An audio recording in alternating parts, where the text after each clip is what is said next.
আজকে আমরা একটা খুব ইম্পর্টেন্ট টপিক নিয়ে আলোচনা করব, যেটা হেলথ ইনসাইট চ্যানেলে হয়তো এই প্রথম ভিডিও হবে। এটা রেবিস নিয়ে আমরা বলবো, যেটার নাম জলাতঙ্ক। সেই ব্যাপারে আজকে আমরা আলোচনা করব। রেবিসের আমরা সবটা আজকে আলোচনা করব, কিভাবে রেবিস হয়, রেবিস কিভাবে আটকানো যায়, রেবিস হলে তার কি চিকিৎসা এবং রেবিসের পরিণতি কি, এই প্রত্যেকটা ব্যাপার নিয়ে এই ভিডিওতে আমরা বলবো।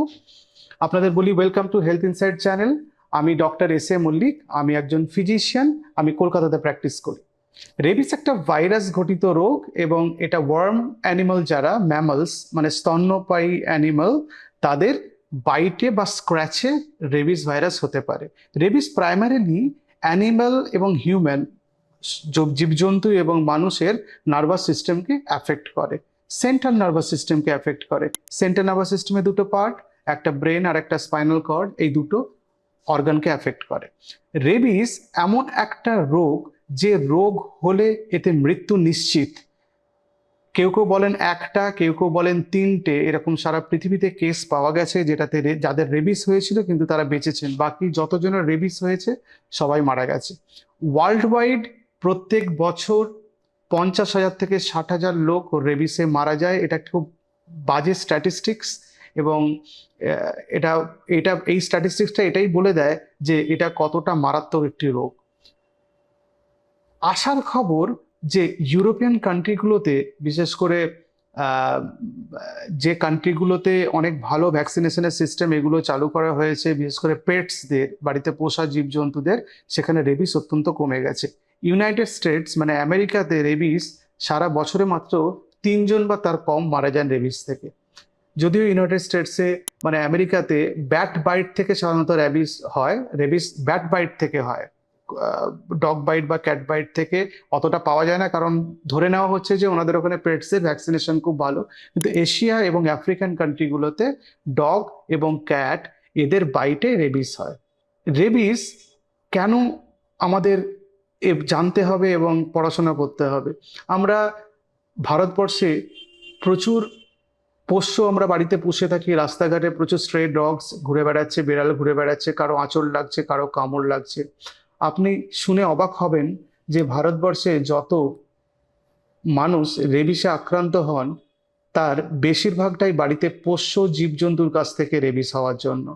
সুতরাং কতটা ইম্পর্টেন্ট এই পোষ্যকে ভালো করে ম্যানেজ করা এবং তাদের ভ্যাকসিনেশনের ব্যবস্থা করা। পোষ্য বাড়িতে থাকলে বাইরে যারা আনভ্যাকসিনেটেড ডগ ক্যাটস, তাদের সঙ্গে মিশতে না দেওয়া, কারণ ওই ডগ ক্যাটস তাদের বাইট করলে বা স্ক্র্যাচ করলে আপনার পোষ্যকে তাহলে রেবিসের ভাইরাস ক্যারি করতে পারে।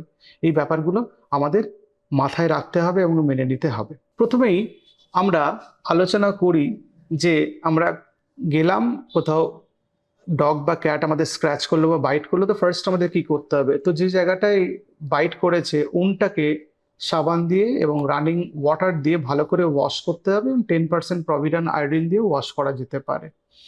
সেকেন্ড কাজ যেটা করতে হবে, আপনাকে রেবিসের ভ্যাকসিনেশন বা ইমিউনোগ্লোবুলিন নিতে হবে। এই ভ্যাকসিনেশন শুধু নেওয়া যেতে পারে বা ইমিউনোগ্লোবুলিন প্লাস ভ্যাকসিনেশন নেওয়া যেতে পারে। যদি উন্ড বড় হয় তখন ইমিউনোগ্লোবুলিন মানে অ্যান্টিবডি ইঞ্জেকশন ফর্মে পাওয়া যায়, সেটা রেবিসের উন্ডের চারপাশে ইনফিলট্রেট করে দিতে হয় আর রেবিসের ভ্যাকসিনেশন নিতে হয়। এই কামড়ানোর পরে যে আপনি ভ্যাকসিনের জন্য রেডি হলেন বা ভ্যাকসিন নিতে যাচ্ছেন, এটাকে বলে পোস্ট এক্সপোজার প্রোফাইল্যাক্সিস। মানে আপনি অলরেডি এক্সপোজড হয়ে গেছেন, এবার আপনার প্রোফাইল্যাক্সিসের জন্য ভ্যাকসিন নিতে হচ্ছে। এটা 4টে বা 5টা নিতে হয়। যদি 4টে ভ্যাকসিন নিতে হয় 2 সপ্তাহের মধ্যে, বিভিন্ন দেশে 4টে ভ্যাকসিন দেওয়ার নিয়ম আছে। আর যদি 5টা ভ্যাকসিন নিতে হয় তাহলে 28 দিনের মধ্যে নিতে হবে। আর একটা হচ্ছে প্রি এক্সপোজার প্রোফাইল্যাক্সিস, যারা হাই রিস্ক গ্রুপ, যে গ্রুপগুলো অ্যানিমাল নিয়ে কাজ করেন, তাদের ওয়েলবিং নিয়ে কাজ করেন, বা অ্যানিমালের ব্রিডিং এগুলো নিয়ে কাজ করেন, বা অ্যানিমাল হ্যান্ডলিং করেন, ট্রান্সপোর্টেশন, বা ভেটেরিনারি ডক্টর যারা অ্যানিমালদের চিকিৎসা করেন বা অ্যানিমালদের হসপিটালের সঙ্গে কোনোভাবে যুক্ত আছেন, তাদের প্রি এক্সপোজার প্রোফাইল্যাক্সিস নিতে হয়। 2টো ভ্যাকসিন নিলেই চলে। রেবিস প্রিভেনশন কি করে করবেন? যেহেতু আমরা শুনে নিলাম যে এশিয়া এবং আফ্রিকাতে ডগ ক্যাট বাইটে হয় এবং ভারতবর্ষে মেজরিটি পেটস থেকে রেবিস হচ্ছে বা হয়, তাহলে পেটস যখন আপনার বাড়িতে আনবেন তাহলে তার প্রপার ভ্যাকসিনেশনের ব্যবস্থা করবেন যাতে পেটস কোনোভাবে রেবিসে এফেক্টেড না হয়। এটা 1 নম্বর কথা, খুব ইম্পর্টেন্ট। 2 নম্বর, পেটস যাতে বাইরের জীবজন্তুর সঙ্গে না মিশতে পারে অবাধে, সেটা আপনাকে এনশিওর করতে হবে। কোথাও ঘোরাতে নিয়ে গেলেন, সেখানে ছেড়ে দিলে হবে না। তাহলে তো অন্য ডগ এসে বাইট করতে পারে, স্ক্র্যাচ করতে পারে। কিন্তু সেই অন্য ডগ বা ক্যাটের আপনি ভ্যাকসিনেশন স্ট্যাটাস জানেন না যে তার ভ্যাকসিনেশন কমপ্লিট কিনা। তাহলে আপনার ডগ বা আপনার পেটস এক্সপোজড হয়ে গেল রেবিসে। সেই ব্যাপারটা আপনাকে এনশিওর করতে হবে। ইউনাইটেড স্টেটসে বলা হয়, যদি আপনি কোনো ঘরে ঘুমাচ্ছেন এবং সেখানে ব্যাট আপনি দেখতে পেয়েছেন, ধরে নিতে হবে যে আপনাকে ব্যাট বা বাদুড় আপনাকে কামড়েছে এবং ভ্যাকসিনেশন করতে হবে। ইন্ডিয়ার ক্ষেত্রেও তাই। ইন্ডিয়াতে আপনি যদি কোথাও থাকেন এবং ব্যাট সেখানে আপনি ঘুম থেকে উঠে দেখলেন যে ব্যাট এখানে ঘুরে বেড়াচ্ছে, আপনি তো ঘুমের সময় ব্যাট আপনাকে কামড়েছে কিনা জানেন না, তাহলে আপনাকে ভ্যাকসিনেশন নিতে হবে। ব্যাট অত্যন্ত ছোট্ট, অল্প জায়গা জুড়ে কামড়ায়, আপনি ক্ষতস্থান ভালো করে দেখতে পাবেন না। ব্যাট কামড়ানোর সময় পেন হয় না, আইডেন্টিফাই করতে পারবেন না ব্যাট কামড়েছে কিনা। ব্যাট যদি আপনার কাছে ঘুরে যায়, আপনার গায়ে ঝাপটা মেরে গেছে, আপনি কোথাও ঘুমিয়েছিলেন, তার স্ট্যাটাস জানেন না, ব্যাটটা আপনার গায়ে বসেছে কিনা বা বসেনি, ভ্যাকসিনেট করে নিতে হবে। তবে এতক্ষণ আমি পোষ্য বলছিলাম, পোষ্য মানে কিন্তু আপনার কুকুর বেড়াল দুটোই, এবং বাড়িতে যদি র্যাবিট থাকে র্যাবিটও হতে পারে। এগুলো মাথায় রাখতে হবে যে warm mammals, warm blooded animals যারা, বিশেষ করে স্তন্যপায়ী জীব যারা ম্যামালস, তাদের কামড়ে রেবিস হয়। তো এগুলো রেবিসের মধ্যেই পড়ে আমি যেগুলো বললাম। রেবিস হলে কি হতে পারে? রেবিস তো আমাদের নার্ভাস সিস্টেমের মধ্যে দিয়ে যায়। প্রথমত স্কিনে কামড়ালো, চামড়ায় কামড়ালো, মাংস পেশির মধ্যে গেল, সেখানে নার্ভ এন্ডিংস গুলো এফেক্টেড হলো। তারপরে ব্রেন স্পাইনাল কর্ডে যায়। দুটো জিনিস হয় ব্রেন আর স্পাইনাল কর্ডে গেলে, এক্সাইটমেন্ট স্টেট হতে পারে অথবা কোমা হতে পারে। এক্সাইটমেন্ট স্টেটগুলো তাদের ওকে বলে অ্যাকিউট নিউরোলজিক এপিসোড, যেগুলো সেগুলোতে এক্সাইটমেন্ট পিরিয়ড মাঝে মাঝে হলো, মাঝে মাঝে কোমা পিরিয়ড এরকম হতে পারে। এটা 1.5-2 মাস চলতে পারে রেবিস হওয়া। আমাদের ব্রেন আছে না, যেটা তার মধ্যে তো ব্লাড ভেসেলস আছে, অনেক রক্ত যায় বেরোয়। রক্ত থেকে খারাপ জিনিসগুলো ব্রেনের মধ্যে যাতে না ঢুকতে পারে তার জন্য একটা ব্যারিয়ার করা থাকে। অনেক সময় আমাদের রক্তে অনেক টক্সিনস, পয়জন থাকে, সেটা যাতে ব্রেনে না ঢুকতে পারে তার জন্য একটা ব্যারিয়ার করা আছে, এবং এটা একটা প্রোটেক্টিভ ব্যারিয়ার। এটার নাম BBB, blood brain barrier. Rabies যখন কারো ব্রেনে ঢোকে, ব্রেনটা যদি অ্যাফেক্টেড হয় কোনো এক অজ্ঞাত কারণে, কারণ জানতে পারিনি আমরা কি কারণে হয়, কোনো অজ্ঞাত কারণে এই BBB, এই ব্লাড ব্রেন ব্যারিয়ারটা আরো টাফ হয়ে যায়। ফলে বাইরে থেকে আপনি যদি কোনো ওষুধও ব্লাডে ইনজেক্ট করে ওই ব্রেনের রেবিসটাকে বা ভাইরাসটাকে মারতে যান, ওই ওষুধটা ওই BBB, blood brain barrier cross করে ব্রেনে গিয়ে ভাইরাসকে মারতে পারে না। এই জন্য রেবিস হলে 100% মৃত্যু হতে পারে। আর একটা ইম্পর্টেন্ট স্ট্যাটিস্টিক্স আপনাদের সঙ্গে আমি শেয়ার করতে চাই। অনেক পেশেন্টের ডেটা নিয়ে একটা অ্যানালাইজ করা হয়েছে, সেটাতে দেখা গেছে রেবিসে আক্রান্ত হওয়ার সম্ভাবনা বড়দের থেকে বাচ্চাদের বেশি। হতে পারে বাচ্চাদের কোনো স্ক্র্যাচ হয়েছে, বাচ্চারা বলেনি, বলতে ভুলে গেছে, বোঝেনি, বড়রা যেরকম অ্যালার্ট হতে পারে, এটা একটা কারণ হতে পারে। অথবা হতে পারে বাচ্চাদের ইমিউনিটি কম, সেই জন্য রেবিস হওয়ার সম্ভাবনা বাচ্চাদের বেশি। ওভারঅল বাচ্চাদের রেবিস হওয়ার সম্ভাবনা বড়দের থেকে বেশি। রেবিসের 4টে স্টেজ: একটা ইনকিউবেশন পিরিয়ড, একটা পোড্রম, একটা অ্যাকিউট নিউরোলজিক্যাল ফেজ, আর একটা কোমা। ইনকিউবেশন পিরিয়ড মানে আপনাকে কোনো অ্যানিমাল কামড়ালো, সেই জায়গার ভাইরাসটা থাকলো, ভাইরাসটা আস্তে আস্তে গ্রো করলো, কিন্তু এই সময়ের মধ্যে কোনো সিমটম থাকলো না, ইনকিউবেশন পিরিয়ড।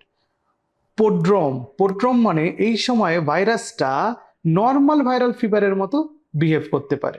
জ্বর হতে পারে, সর্দি কাশি হতে পারে, গলা ব্যথা পর্যন্ত হতে পারে। আপনি ভাবতে পারেন যে ভাইরাল ইনফেকশন হয়েছে, কিন্তু না, এটা রেবিসের পোড্রম ফেজ। আসলে এটা রেবিস ভাইরাসটা আমাদের বডির ইমিউন সিস্টেমকে চ্যালেঞ্জ করে। ইমিউন সিস্টেমকে চ্যালেঞ্জ করলে ইমিউন সিস্টেম অ্যাক্টিভেটেড হয়ে গিয়ে তখন এই জ্বরের মতো সিমটম হয়। এটা 2 থেকে 10 দিন অবধি থাকে রেবিসের। এরপর নিউরোলজিক ফেজটা দুটো ভাবে হতে পারে। একটা ফিউরিয়াস রেবিস বলে, সেটা 2/3 রেবিসের হয়, আর একটা 1/3 যেটা প্যারালিটিক রেবিস। ফিউরিয়াস রেবিসে হ্যালুসিনেশন হতে পারে, এজিটেশন হতে পারে, কনভালশন মানে সিজার বা খিঁচুনি বা তড়কা হতে পারে, ফোটোফোবিয়া হতে পারে, শব্দে অসুবিধা হতে পারে, জলে অসুবিধা, জল দেখলে ভয় পেয়ে যাচ্ছে, জোরে বাতাস ব্লো করলে ভয় পাচ্ছে, এটাকে ফিউরিয়াস স্টেজ। আর প্যারালিটিক স্টেজ বা কোমা স্টেজ, এটাতে পেশেন্ট একদম ফ্ল্যাসিড শুয়ে আছে অজ্ঞানের মতো, এটা প্যারালিটিক ফেজ। পোড্রম ফেজে কি কি সিমটম হতে পারে সেটাও তো জেনে রাখা দরকার। একদম নর্মাল ভাইরাল ফিভারের মতো সিমটম হয়। পেশেন্টের জ্বর হতে পারে, টায়ার্ডনেস হতে পারে, যে জায়গায় কামড়েছে সেখানে জ্বালা, ব্যথা বা ঝিনঝিন করা, বা সেই জায়গায় নামনেস হতে পারে বা ব্যথা হতে পারে, কাশি হতে পারে, গলা ব্যথা হতে পারে, মাসেল পেন হতে পারে, নশিয়া, ভমিটিং হতে পারে, অথবা ডায়রিয়া পর্যন্ত হতে পারে। সুতরাং সিমটমগুলো অনেকটা ভাইরাল ফিভারের মতো। আর ফিউরিয়াস স্টেজ বা ফিউরিয়াস র্যাবিজ সিমটমস কি কি হতে পারে? এজিটেশন হতে পারে, বা অ্যাগ্রেশন হতে পারে, রেস্টলেসনেস হতে পারে, তড়কা বা খিচুড়ি বা সিজার্স হতে পারে, হ্যালুসিনেশন হতে পারে, মাসেল টুইচিং বা ফ্যাসিকুলেশন বলে সেটা হতে পারে, হার্ট রেট বেড়ে যায়, প্যালপিটেশন হতে পারে, রেসিং হার্ট বলে, ফাস্ট ব্রিদিং হতে পারে, হাইপারভেন্টিলেশন বলে, এক্সেস স্যালিভেশন বা মুখ থেকে লালা অনেক বেশি বেরোতে পারে, দুটো আমাদের চোখের যে মণি তার সাইজ আলাদা হতে পারে, থেকে অ্যানাইসোকোরিয়া বলে, মুখ প্যারালাইসিস হতে পারে, খাবার খেতে পারবে না, জলে বা কোনো পানীয়তে ভয় হতে পারে, হাইড্রোফোবিয়া বলে, আর মুখের ওপরে যদি হাওয়া বইয়ে দেওয়া হয় বা ফু দেওয়া হয় তাহলে অত্যন্ত একটা ভয় তৈরি হয়, এরোফোবিয়া বলে, আর ডিলিরিয়াম হতে পারে। এখন আপনাকে কোনো কুকুর বেড়াল স্ক্র্যাচ করলো বা ওয়ার্ম ব্লাডেড অ্যানিমাল যেগুলো বললাম স্ক্র্যাচ করলো বা কামড়ালো, তো কি করবেন? তো আপনাকে হেলথ কেয়ার প্রোভাইডারের কাছে যেতে হবে। তিনি আপনার কাছ থেকে হিস্ট্রি নেবেন যে কখন কামড়েছে, কিভাবে কামড়েছে, বা আপনি আপনার রেবিসের প্রি এক্সপোজার প্রোফাইল্যাক্সিস নেওয়া আছে কিনা, এক্সপোজ হওয়ার আগে যে ইনজেকশনের কথা বললাম। তারপরে তিনি তার চিকিৎসার ব্যবস্থা করবেন। সেটা রেবিস ইমিউনোগ্লোবুলিন দিতে পারেন, রেবিস ভ্যাকসিনেশন দিতে পারেন, বা হতে পারে আপনি শুধু শুধু ভয় পাচ্ছেন, আপনি টাচও হয়তো করেনি, কাছ কিন্তু পাশ দিয়ে ঘুরে গেছে, সেটা যে অনেক ভয় পেতে পারেন। তবে বেনিফিটস অফ ডাউটসে আমার মনে হয় যদি আপনি সন্দেহ করেন এবং আপনি যদি সন্দেহটা যদি অবান্তর না হয় এবং হেলথ কেয়ার প্রোভাইডার যদি আপনার সঙ্গে কথা বলে বুঝতে পারেন যে আপনি এক্সপোজড হলেও হতে পারেন, ভ্যাকসিনেশন নিয়ে নেওয়া ভালো, খারাপ কিছু না। রেবিস তাহলে কি ভাবে এবার ডায়াগনোসিস করা যায়? লালা টেস্টের মাধ্যমে করা যায়, ব্লাড টেস্ট, আর্ম থেকে ব্লাড টেস্ট নিয়ে করা যেতে পারে, স্কিন বায়োপসি থেকে করা যায়, ঘাড়ের পেছন থেকে নেওয়া হয়, এমআরআই করে দেখা যায় যে ব্রেনের কোনো স্ট্রাকচারাল চেঞ্জেস হয়েছে কিনা, অথবা মেরুদণ্ডের রস বা ব্রেনে যে রস থাকে সেরিব্রো স্পাইনাল ফ্লুইড, সেটা নিয়ে টেস্ট করেও রেবিস ভাইরাস আইসোলেট করে আমাদের ডায়াগনোসিস করা যেতে পারে। রেবিস কি করে চিকিৎসা করা যায়? রেবিসের চিকিৎসা তো কিছু নেই, সিমটোম্যাটিক ট্রিটমেন্ট ছাড়া হাসপাতালে ভর্তি হয়ে ইনফেক্টিভ ডিজিজের যেসব হাসপাতালগুলো আছে সেখানেই চিকিৎসা হয়। পেশেন্টের সিমটোম্যাটিক ট্রিটমেন্ট দেওয়া হয়, পেশেন্টের সাধারণত সার্ভাইভ করেন না। তো এর কোনো স্পেসিফিক ট্রিটমেন্ট নেই, পুরোটাই সিমটোম্যাটিক। যদি কনভালশন হয় অ্যান্টি কনভালশন দিতে হয় এবং তার ফিডিং এর ব্যবস্থা করা, হিউম্যানিটেরিয়ান গ্রাউন্ডে যা যা করা দরকার সেগুলো তো করা দরকার, সেভাবেই চিকিৎসা করা হয়। আর যদি আপনি এক্সপোজড হন তাহলে ওই পোস্ট এক্সপোজার প্রোফাইল্যাক্সিস 14 দিনের মধ্যে 4টে, কোনো দেশে, আমাদের দেশে 28 দিনের মধ্যে 5টা ভ্যাকসিন নেওয়ার ব্যবস্থা করা, ইমিউনোগ্লোবুলিন ইনজেক্ট করা লোকাল সাইটে, আর্মে সেগুলো ইনজেক্ট করার ব্যবস্থা করা, এগুলো করা হয়। এবং অ্যানিমালটা যে আপনাকে ইনজিওর করেছে সেটাকে নজর রাখতে বলা হয়, সেটা কেস টু কেস ভ্যারি করে, ডাক্তারবাবুরা সেটা আপনাকে গাইড করে দেবেন। এখন যদি কোনো ওয়াইল্ড অ্যানিমাল আমাকে কামড়ায় বা যে অ্যানিমালগুলো রেবিস করে কামড়ালে আমাদের কি করতে হবে? আমাদের জায়গাটাকে ওয়াশ করতে হবে রানিং ওয়াটার সোপ দিয়ে, 10% প্রভিডন আয়োডিন দিয়ে। তারপরে আমাদের হেলথ কেয়ার প্রোভাইডারের কাছে যেতে হবে, বাকি ব্যবস্থা উনি করবেন। ডাক্তারবাবু হতে পারে, কোনো হসপিটালে এমার্জেন্সি হতে পারে, কিন্তু কাউকে একটা দেখাতে হবে বা কারোর সঙ্গে কনসাল্ট করতে হবে, কোনো ডাক্তারবাবুর সঙ্গে বা কোনো হসপিটালের এমার্জেন্সি দিয়ে গিয়ে সেখানে যে কর্তব্যরত ডাক্তার আছেন তার সঙ্গে। একটা প্রশ্ন সবাই আমাকে জিজ্ঞেস করে যে রেবিস হলে কি কি করবেন, বা রেবিস হলে কি মারা যাবে? হ্যাঁ, রেবিস হলে তো স্ট্যাটিস্টিক্স চাই বলছে রেবিস হলে মারাই যাবে বেশিরভাগ লোকে। তো রেবিস যাতে না হয় তার জন্য যা যা ব্যবস্থা নেওয়ার করতে হবে, আমি এতক্ষণ যা যা বললাম, আপনার পেটসের খেয়াল রাখা, আপনার যদি কখনো আপনি এক্সপোজড হন বা ইনজিওর্ড হন কোনো অ্যানিমাল মাধ্যমে, তাহলে আপনি ডাক্তারবাবুর কাছে যান এবং ভ্যাকসিনেশনের ব্যবস্থা করুন।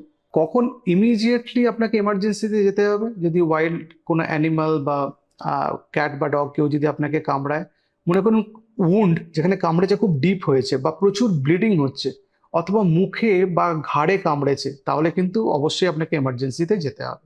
সুতরাং এই আমরা মোটামুটি রেবিস নিয়ে আপনাদের মোটামুটি সব প্রশ্নের উত্তর আশা করি দিতে পেরেছি।